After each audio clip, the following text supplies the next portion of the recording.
Jumpa kembali di MDT Journey Inspiration of Life. Pagi ini saya coba mau sharingkan teman-teman dengan temanya kedewasaan rohani berproses dari mujizat sampai harapan, iman, dan kasih gitu.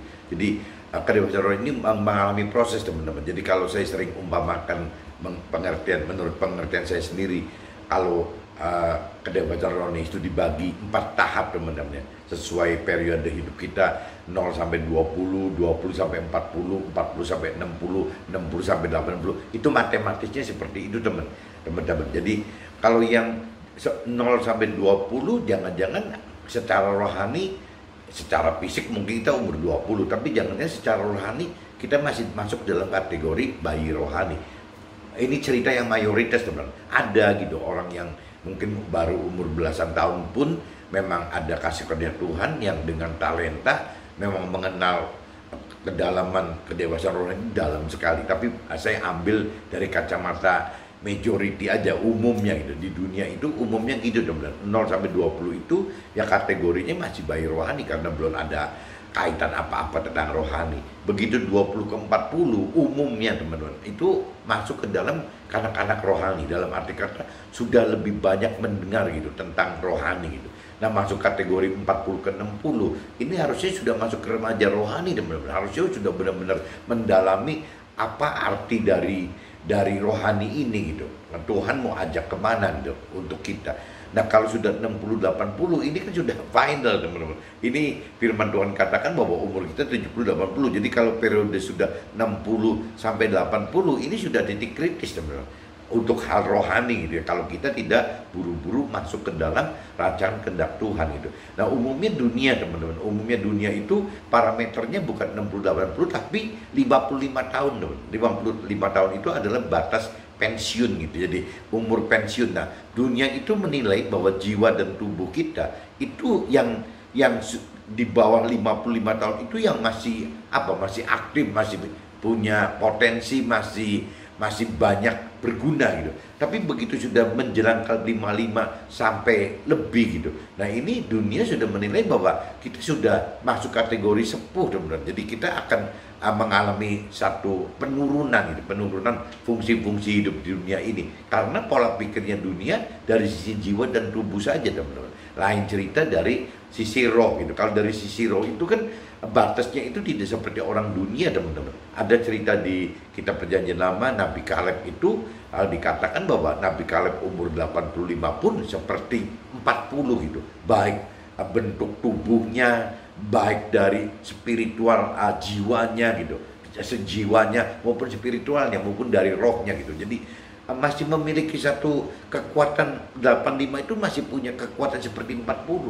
Itu firman Tuhan yang katakan itu. Dan firman Tuhan katakan, tegaskan bahwa bukan seolah-olah 85 itu memang secara fisik, secara tubuh kelihatan seperti 40 teman-teman. Jadi secara fisiknya kelihatan 40 dan kekuatannya juga, kekuatan tubuhnya, fisiknya masih seperti 40 gitu. Nah semangat hidupnya, jiwanya masih seperti 40. Dan yang tadi ya, kalau kenapa? Karena kematangan dari rohnya itu yang Nabi Kaleb terus perjuangkan terus. Nah ini kalau kita punya iman itu ya memang tidak ada salahnya gitu, karena memang salah satu janji Tuhan seperti itu yang diceritakan dalam firman cerita Nabi Kaleb itu baru cerita Nabi Kaleb, belum cerita nabi-nabi yang lain mungkin yang dengan dengan perbedaan yang berbeda-beda gitu teman.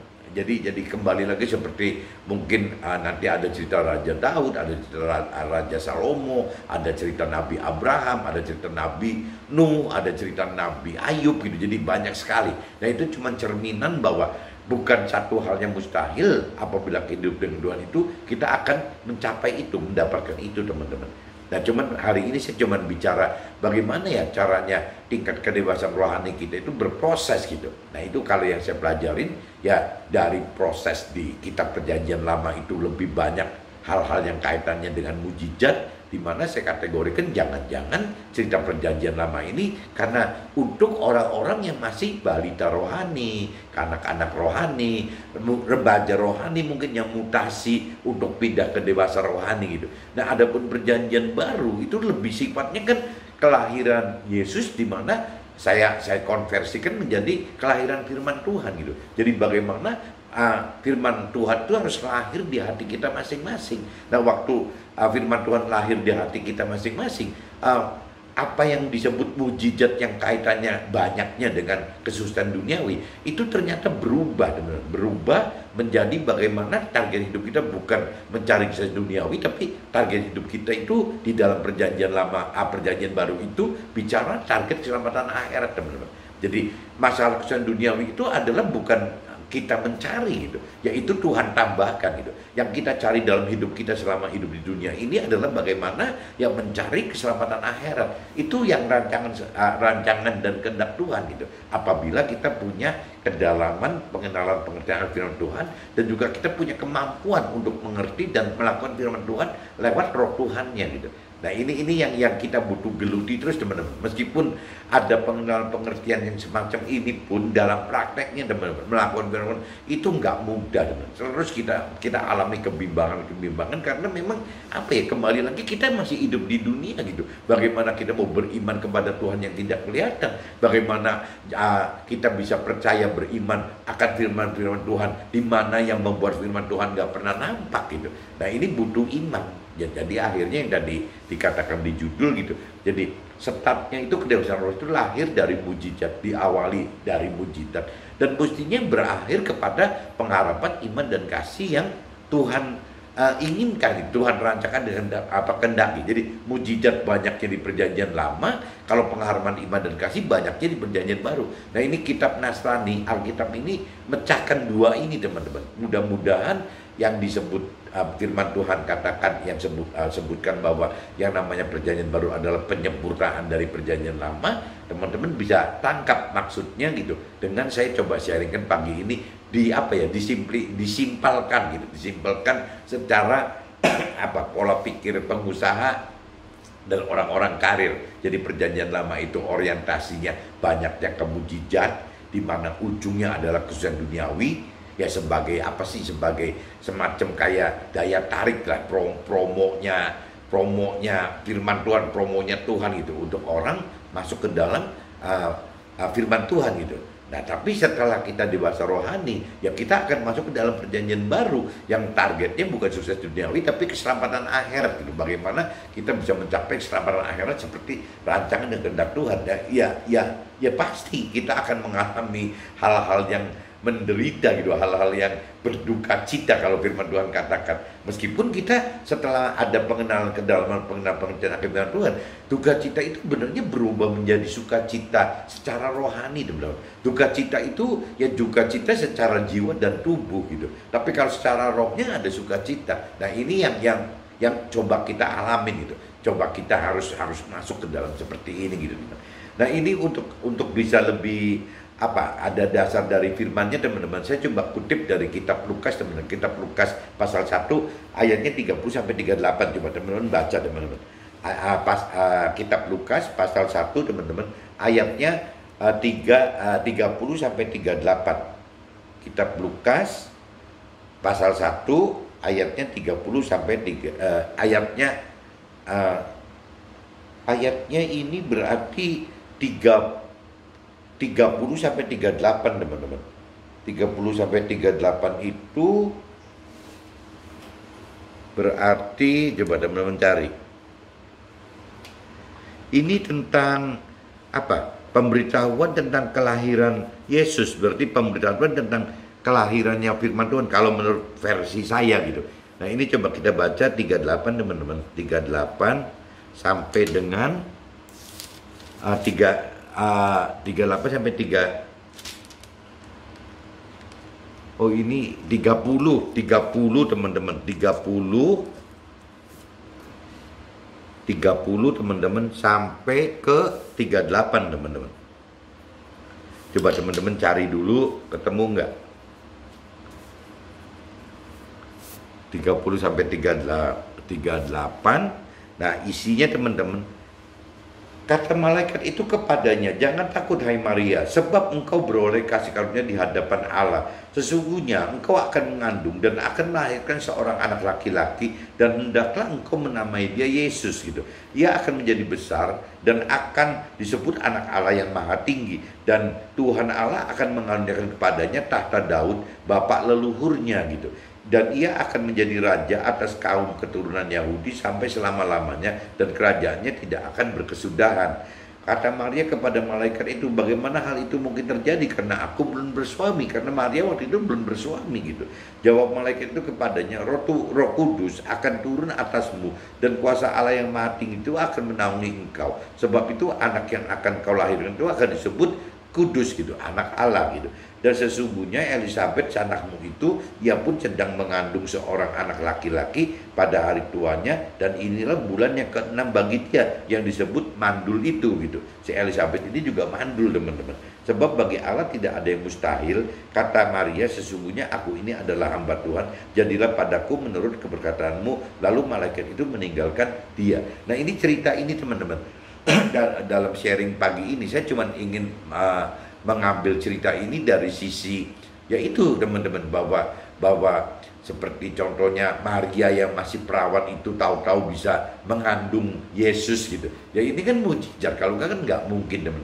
Bagaimana yang namanya Maria itu kok bisa-bisanya punya iman sebesar itu untuk percaya gitu, digunakan oleh Tuhan untuk sebagai tempat mengandungnya Yesus dan lahirnya Yesus. Itu juga kalau bukan karena mujizat Tuhan, kayaknya nggak mudah gitu seorang perawan seperti Maria. Karena hukum waktu itu apabila seorang perawan hamil di luar nikah bisa dirajam batu, teman-teman. Jadi butuh iman yang besar sekali gitu. Solusi sampai Maria selamat, tidak diributkan sama penduduk di sana, tidak dirajam batu, yaitu juga satu hal mujizat. Jadi banyak sekali hal-hal yang kaitannya dengan mujizat. Dan kita yang lebih masih kedewasaan rohani itu belum masih lemah gitu, ya masih beralita atau kanak-kanak rohani, biasanya ya senang benar menghadapi mujizat-mujizat ini. Dan bukan Tuhan tidak izinkan, Tuhan izinkan kok bagi kita yang belum mengerti akan firman Tuhan lebih dalam. Tuhan izinkan mujizat itu terjadi sebagai bukti gitu, sebagai pembuktian Tuhan bahwa Tuhan ada. Itu mujizat, itu sebenarnya kunci itu. Tapi jangan sampai teman-teman berhenti cuman menyatakan bahwa mujizat itu ada, berarti Tuhan itu ada. Nah, kalau kita nanti sudah beriman gitu, satu saat kita sudah mengenal kedalaman pengenalan Tuhan dan level iman kita meningkat gitu, mujizat itu jadi, ya bukan itu, mujizat itu adalah pengenapan dari janji Tuhan saja sebenarnya gitu. Janji Tuhan itu apabila kita pegang ya pasti terjadi gitu, asal iman kita kuat gitu. Nah, ini yang butuh proses perubahan dari mujizat menjadi ya firman gitu. Bagaimana kita melakukan firman?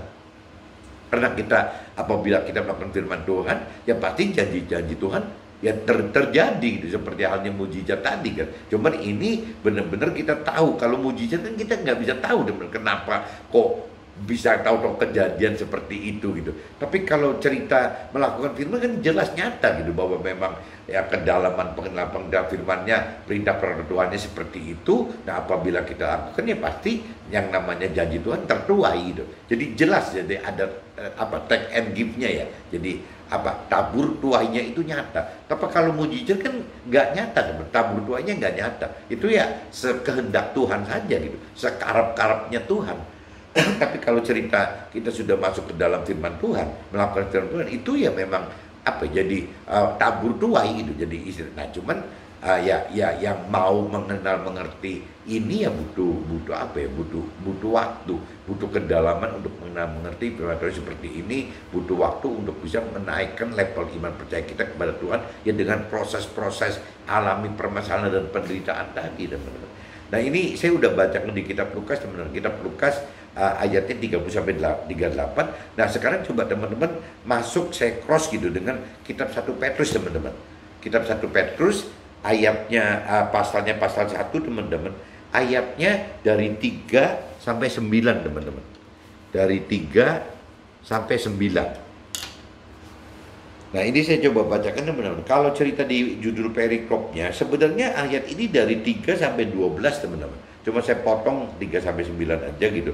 Nah, ini judul perikopnya pengharapan iman dan kasih. Jadi sebagai pengganti mujizat-mujizat di perjanjian lama, teman-teman. Ini di perjanjian baru itu ya saya tangkap bahwa berubah, teman-teman. Bagaimana kita bukan cuma mengharapkan mujizat yang tidak mengenal, tidak mengerti tabur tuainya gitu. Tapi kalau bicara pengharapan iman dan kasih itu jelas, teman-teman, ada di firman Tuhan yang terkait dengan tabur tuai gitu. Jadi harusnya seperti ini. Jadi apa sih yang kita kalau kita tabur ini berarti kita tuai itu gitu. Ya kalau kita tabur ini kita akan tuai ini. Kalau kita tabur itu berarti kita juga akan tuai itu gitu. Nah, ini yang diajak oleh Tuhan bahwa kita akan lari ke situ. Jadi bagaimana kita melakukan firman Tuhan itu gitu, sehingga kita dapat menuai hasil dari kita melakukan firman itu gitu. Melakukan firman Tuhan kan berarti seolah-olah menabur firman Tuhan itu dalam hidup kita. Nah, ini Tuhan ajak kita lebih ke titik dari balita rohani, kanak-kanak rohani, remaja rohani masuk ke dalam dewasa rohani, teman-teman. Pengharapan iman dan kasih. Jadi mujizat itu versus gitu. Kalau untuk saya, pengertian saya, mujizat itu versus dengan pengharapan iman dan kasih gitu, teman-teman. Terpujilah Allah dan Bapa Tuhan kita Yesus Kristus, yang karena rahmat-Nya yang besar telah melahirkan kita kembali oleh kebangkitan Yesus Kristus dari antara orang mati kepada suatu hidup yang penuh pengharapan gitu.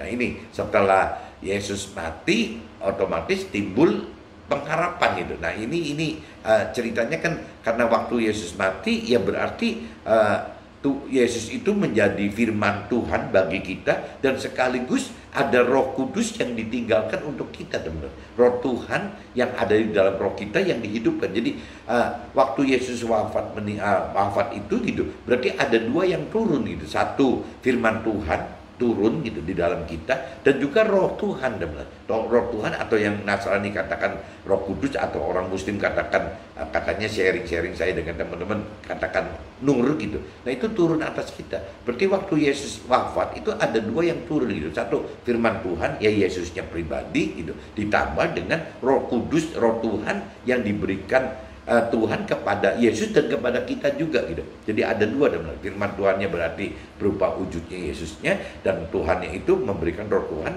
yang seperti roh Tuhan berikan Roh Kudus kepada Yesus dan kepada kita gitu. Nah, ini teman-teman harus simak ini, teman, bahwa setelah Yesus wafat itu ada dua gitu, dua poin yang harusnya kita terima, ya firman Tuhan dan roh Tuhan gitu. Untuk menerima suatu bagian tidak dapat binasa, yang tidak dapat cemat dan tidak dapat layu dan tersimpan di surga bagi kamu. Nah, ini pengharapan bagaimana bisa hidup bukan dengan dasarnya mujizat, tapi bagaimana kita hidup dengan pengharapan kepada firman Tuhan tersebut gitu. Nah, pengharapan kepada firman Tuhan tersebut, firman katakan bagian firman Tuhan itu bagian yang tidak dapat binasa gitu. Apabila kita melakukan firman Tuhan itu, kita akan mendapatkan hal yang tidak dapat binasa, yang tidak dapat tercemar, dan yang tidak dapat layu, yang tersimpan di surga bagi kamu. Nah, ini berarti kita bicara bagaimana target kita itu kan mencapai keselamatan akhirat, teman-teman, bukan kesusahan duniawi lagi gitu. Kalau kita bicara mujizat itu banyaknya kan bagaimana kita mencari kesusahan duniawi gitu.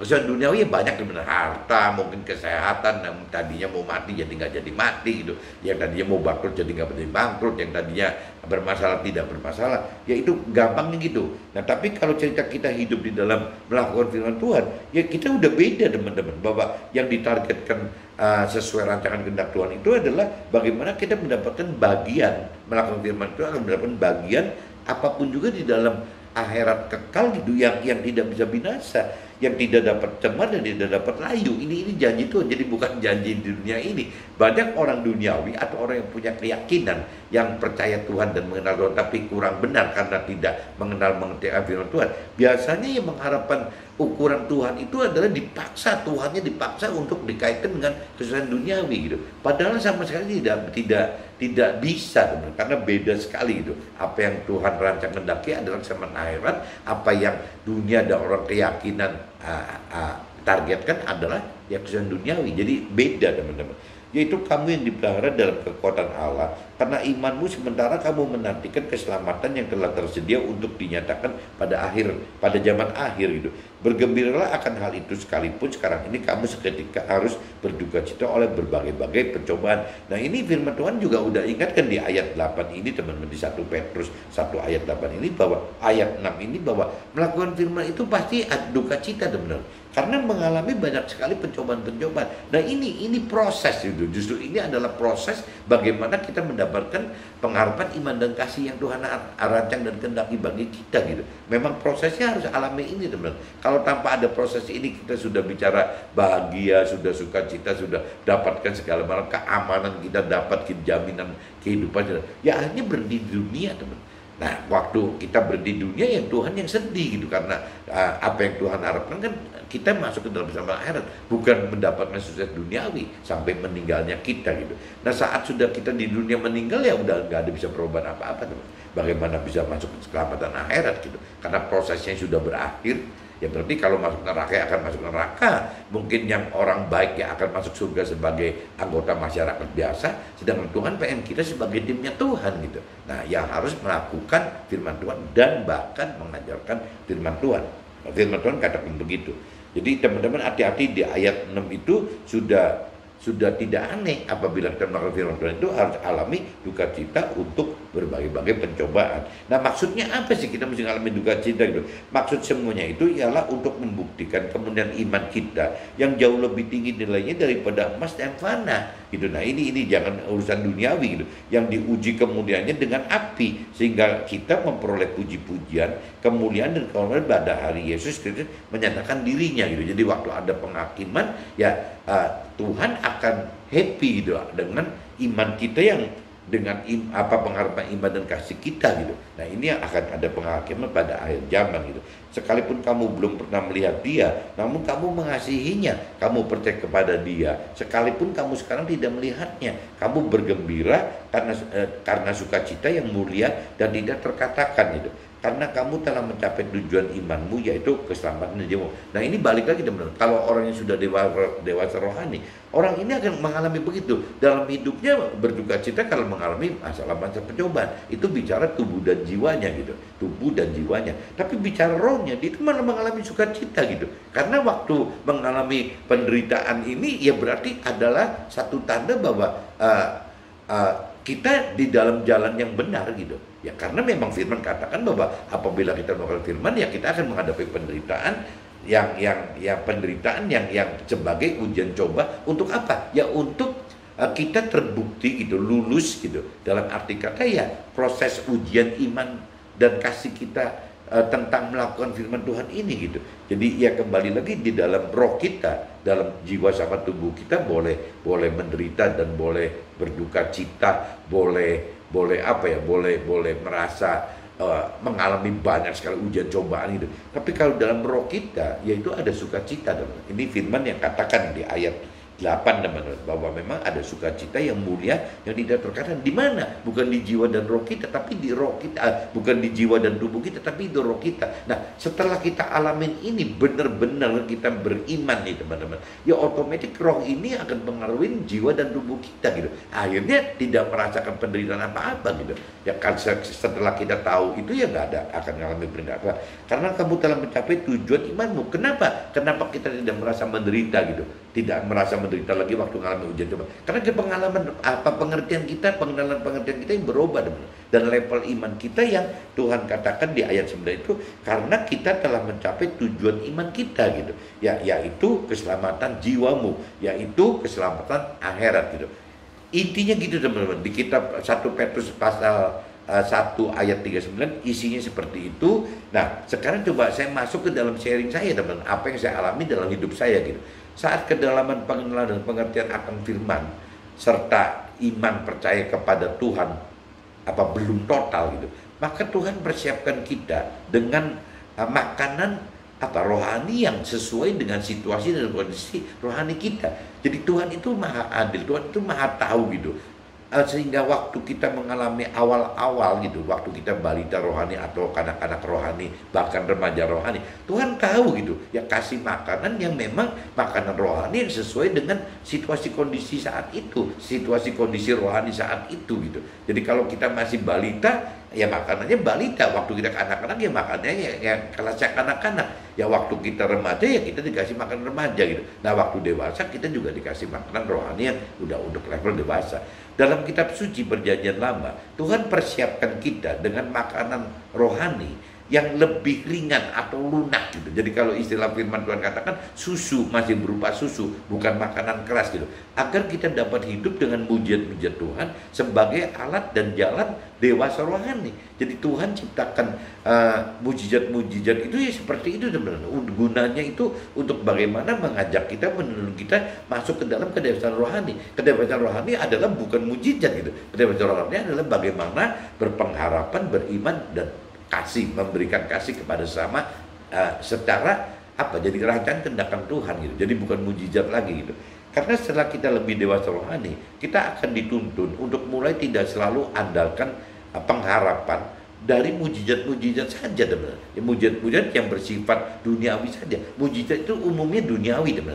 Ya ada satu dua yang bukan duniawi, tapi umumnya gitu. Majority pasti kesukaan duniawi gitu. Tetapi andalkan, jadi Tuhan pengen sekali dari mulai yang tadinya sifatnya cuma duniawi saja, dan Tuhan Tuhan andalkan gitu. Bagaimana hidup dengan pengharapan dan iman serta kasih agar kita mulai tinggalkan target kesulitan duniawi menjadi keselamatan akhirat atau keselamatan jiwa kita gitu. Kalau firman Tuhan katakan begitu gitu.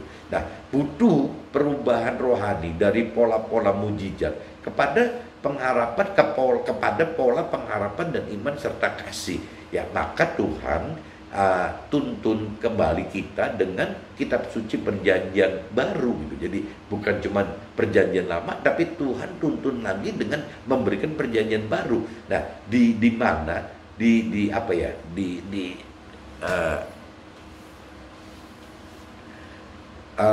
Di mana untuk perjanjian baru itu gitu, seiring dengan kelahiran Yesus gitu. Nah, kelahiran akan penyempurnaan firman Tuhan yang ada, yang lama gitu, dalam firman Tuhan di perjanjian baru. Jadi lahirnya Yesus itu, kalau saya katakan kembali lagi, Yesus itu saya identikan dengan kelahiran firman Tuhan itu, ya firman Tuhan itu menyempurnakan teman. Jadi bagaimana tidak, bukan menghilangkan perjanjian lama. Jadi perjanjian baru itu dengan tanda-tanda lahirnya Yesus itu, lahirnya firman Tuhan itu gitu. Ya ini adalah penyempurnaan untuk perjanjian lamanya gitu. Jadi lahirnya kita perjanjian baru itu adalah untuk penyempurnaan perjanjian lama, kita perjanjian lama gitu. Yang tadinya dasarnya hanya apa sih, cerita-cerita, banyaknya cerita duniawi gitu, yang mungkin kalau saya bilang lebih cocok untuk balita sama anak-anak rohani. Tapi perjanjian baru itu mulai menarik masuk ke dalam remaja rohani dan dewasa rohani gitu. Nah ini sertapnya itu dari kelahiran Yesus ini teman-teman. Kelahiran Yesus berarti kelahiran firman Tuhan di perjanjian baru itu. Nah ini yang akan menyempurnakan teman-teman, menyempurnakan perjanjian lama dan juga menyempurnakan hidup kita.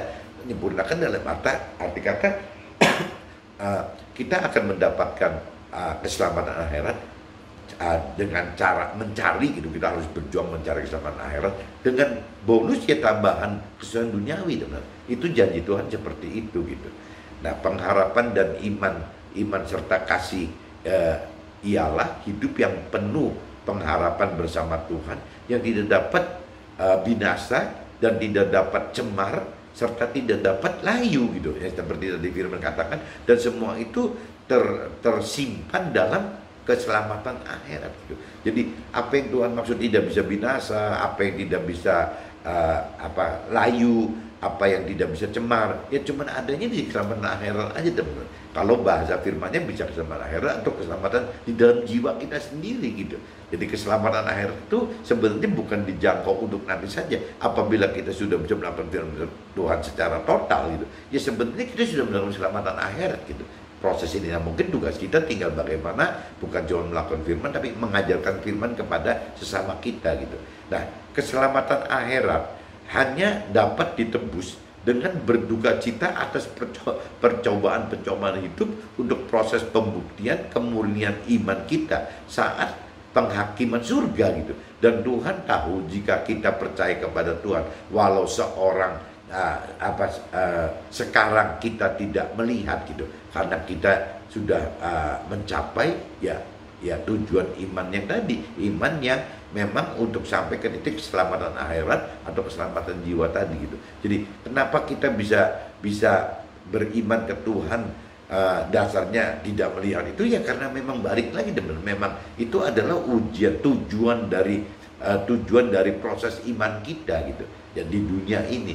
Nah waktu kita di dunia ini hidup sudah bisa sampai beriman, percaya ada Tuhan, percaya akan firman Tuhan, ya balik lagi berarti kita sudah tidak masuk dalam kategori orang dunia atau orang yang hanya punya keyakinan tadi gitu. Jadi kita adalah orang yang memang benar-benar berpengharapan, beriman dan mempraktekkan kasih gitu kepada kita sendiri, pada Tuhan, kepada sesama, pada Tuhan, kepada kita, kepada sesama kita gitu. Ya kita udah praktekkan itu semua, ya akhirnya ya itu yang disebut kita udah mencapai tujuan iman kita gitu. Nah tujuan iman kita yang seperti ini ya pasti jaminannya ya kembali lagi akan mendapatkan keselamatan di akhirat atau keselamatan jiwa kita di surga nanti gitu.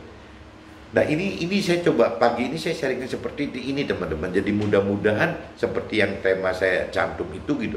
Kedewasaan rohani berproses gitu dari mulai perjalanan ke perjanjian lama menjadi perjanjian baru gitu. Nah dari mulai mujizat sampai kepada ya hidup dengan pengharapan, beriman dan kasih gitu, menjalankan kasih.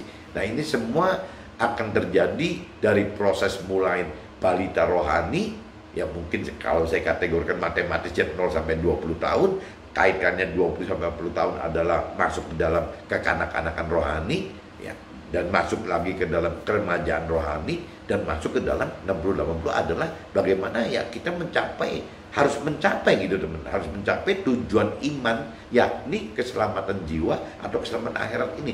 Kalau tidak teman-teman, kita udah game over gitu masalahnya. Kalau 60 sampai 80-nya kita masih belum menemukan tujuan iman kita gitu. Hidup di dunia ini adalah dengan tujuan iman kita, percaya akan Tuhan dan akan firman Tuhan gitu ya akhirnya keburu game over. Waktu game over ya kita tidak bisa apa-apa ya. Kalau kita memang yang jahat mungkin jadi masuknya ke dalam neraka mungkin teman-teman. Kalau kita masuknya kategori baik ya jangan-jangan masuk ke dalam surga sebagai anggota masyarakat saja. Tapi yang Tuhan mau adalah bagaimana kita dalam arti kata hidup itu harus benar teman-teman. Saat ini hidup kita harus benar untuk bisa masuk ke dalam timnya Tuhan, masuk kerajaan Tuhan, di dalam tim kerajaan Tuhan di dalam surga gitu. Nah ini dengan cara ya bagaimana kita tidak cuma hidup jahat, bagaimana kita hidup baik dengan melakukan firman Tuhan, dan bagaimana kita untuk menjadi timnya Tuhan ya harus mengajarkan firman Tuhan. Mengajarkan firman Tuhan berulang kali saya katakan, bagi yang memang punya talenta mentor rohani jadi alat Tuhan mungkin itu harus mengajarkan teori-teori rohani. Tapi bagi kita yang pengusaha dan karir, talenta kita ada di situ, ya kita menyaksikan saja gitu bagaimana hidup kita yang terkait dengan firman. Jangan ceritakan hidup kita malah menyombongkan diri tidak ada kaitan dengan firman, kan jadi bukan kesaksian itu sih. Ya itu cerita apa yang terjadi dalam autobiografinya kita gitu. Nah yang Tuhan mau itu kesaksian, bukan cerita autobiografi. Ya boleh autobiografi, tapi autobiografi yang terkait dengan apa yang waktu saat-saat kita melakukan firman Tuhan. Oke, mungkin mudah-mudahan apa yang saya sharingkan pagi ini bisa ada gunanya. Dan kembali lagi apabila ada manfaat, coba bantu sharingkan ke keluarga atau teman-teman yang lain gitu. Oke teman, see you, bye-bye.